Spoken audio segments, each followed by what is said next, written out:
Hola! Toleleje, toleleje. Kunin at basahin. Kunin at basahin. Ako po si Kuya Sam Pagaduan ng inyong kasama sa ating lumalim at mamunga Gospel Reflection. Ngayon ay March 19, 2026. Ang mabuting balita ng Panginoon ayon kay San Mateo, chapter 1, verse 16, verse 18 to 21, verse 24. Si Jacob ang ama ni Jose na asawa ni Maria. Si Maria naman ang ina ni Jesus na tinatawag na Kristo. Ganito ang pagkakapanganak kay Jesucristo. Si Maria na kanyang ina at si Jose ay nakatakda ng pakasal. Ngunit bago sila ikasal, si Maria ay natagpo ang nagdadalang tao. Ito'y sa pamamagitan ng Espiritu Santo. Isang taong matuwid itong si Jose na kanyang magiging asawa, ngunit ayaw niyang mapahiya si Maria, kaya't ipinasya niyang hiwalayin ito ng lihim. Samantalang iniisip ni Jose ito, napakita sa kanya sa panaginip ang isang anghel ng Panginoon. Sabi niya sa kanya, "Jose, anak ni David, huwag kang matakot na tuluyang pakasalan si Maria, sapagkat siya'y naglilihi sa pamamagitan ng Espiritu Santo. Manganganak siya ng isang lalaki at ito'y papangalanan mong Jesus, sapagkat siya ang magliligtas sa kanyang bayan sa kanilang mga kasalanan."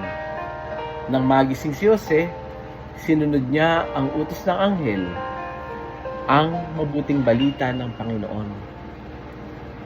Pinupuri ka namin, Panginoong Hesukristo. Happy Thursday po sa inyong lahat. Sa gospel natin, narinig natin yung sitwasyon na kung saan si Maria ay natagpuan ni Jose na nagdadalang tao bago pa man sila ikasal. Alam mo, para kay Jose, siguro kahit nga halos sa lahat ng lalaki, napakahirap ng ganito. Hindi ito madaling tanggapin. Kaya nga, saludong-saludo tayo na sa mga lalaki dyan na kahit single mom, single parent, no?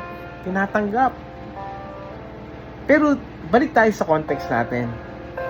Si Jose ay mabuting tao at ayaw niyang mapahiya si Maria. Kaya bago pa man dumating yung panaginip, meron ng plano si Jose. Makikita natin yung kabutihan niya. Makikita natin na maaring yung nangyayari sa kanya ay masakit, may pagkalito, pero hindi siya marahas. Sana all, ganyan ang mga lalaki.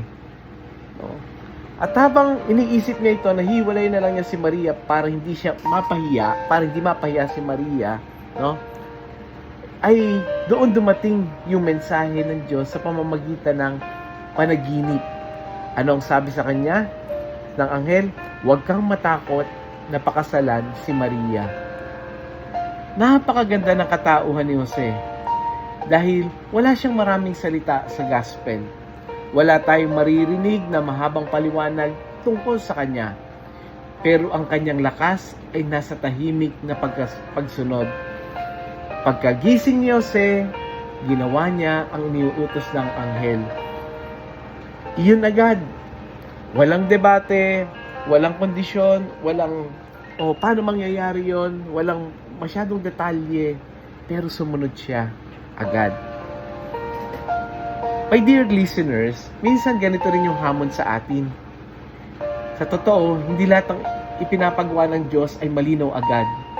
May mga pagkakataong hindi kumpleto yung detalye, pero malinaw ang paanyaya na tayo ay magtiwala. Minsan, gusto natin bago tayo sumunod, dapat malinaw muna sa atin lahat, klaro ang lahat. Gusto natin, alam natin ano ba magiging ending nito. Gusto natin, kailangan sigurado to, walang risk. Pero sa totoong buhay, maraming desisyon ang kailangan gawin habang hindi pa kumpleto ang sagot. At dito pumapasok ang pananampalataya. Kaya si Jose ay hindi siya sumunod dahil malinaw ang lahat. Kaya sumunod si Jose dahil nananalig siyang ang Diyos ang nagsasalita sa kanya. Paano natin mai-apply yung gospel natin ngayon sa ating pang-araw-araw na buhay?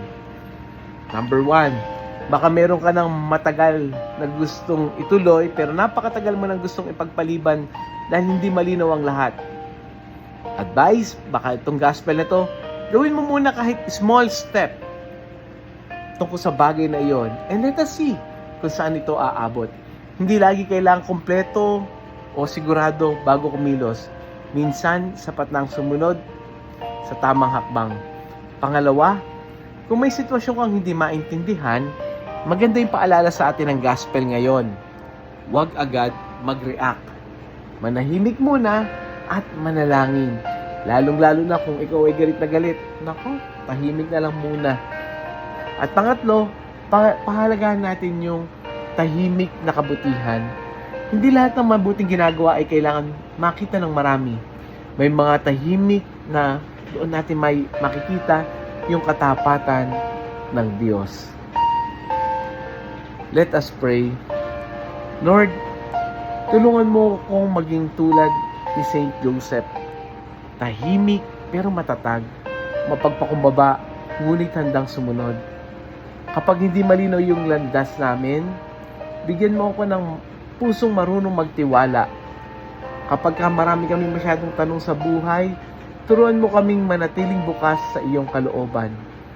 At kapag ang pagsunod ay hindi madali, bigyan mo ako ng lakas na sabihin, Lord, susunod ako.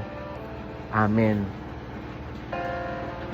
Kung meron kang kakilalang dumaranas sa mabigat na desisyon, nahihirapang magtiwala o nangangailangan ng lakas upang sumunod sa Diyos, i-share natin yung audio gospel na ito. Baka ito na yung message na hinihintay nila. I-share din natin ito sa ating mga GC, mga kaibigan, kamag-anak, kapamilya at classmate. Dahil minsan yung simpleng pag-share, nagiging blessing ito para maging malinaw ang lahat na direksyon mula sa Diyos na gumagabay. Muli, ako po si Kuya Sam Pagaduan, lagi nag-aanyaya. Halina, tayo ay lumalim at mamunga. Lumalim sa pananampalataya at mamunga na mabubuting gawa. God bless us all.